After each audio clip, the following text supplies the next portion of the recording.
Hello everyone, welcome back to our channel. Today let's continue talking about common web design mistakes. And we're going to start with a very common mistake such as too much centered text. Centering text on the page works well when there is little text, otherwise, it's hard for users to navigate it efficiently. At the same time, increase the font size starting from 24 pixels.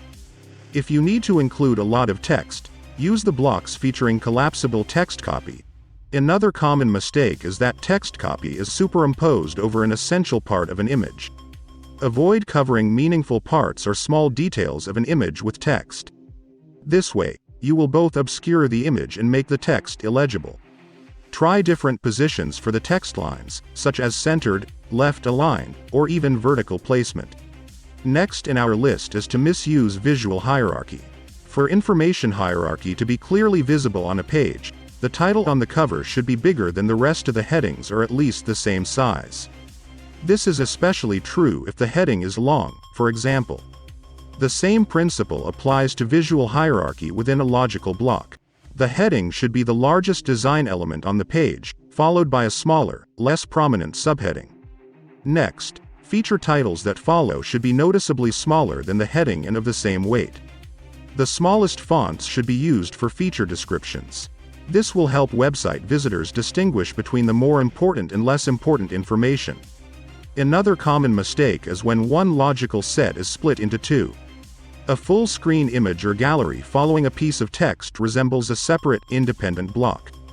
If you add padding around the gallery, both text copy and images will look like a logical whole, thanks to a shared background. Next is when the heading is too large and too long. A very large font is perfect for a short sentence. If the heading is long, use a smaller size font. This will make it easier to read and leave plenty of space for all other design elements on the page. Another very common design mistake is wrong use of border styling for buttons. Borders are necessary when a button is transparent. Adding a border for a color button does not make sense. It's just another meaningless design feature that overloads a page and makes it difficult to read it. Also, avoid using too many colors.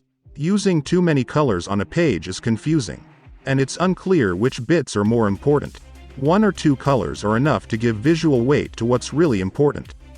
The last but not least mistake is the overloaded menu. People visit websites to find solutions to their problems, so help them. Use the menu to help people navigate the website and find what they need quickly and easily. Don't overload them with excessive information. It's enough to have 5 to 7 menu items. Hope this video was helpful to you. Thank you so much for watching and we hope to see you in the next video.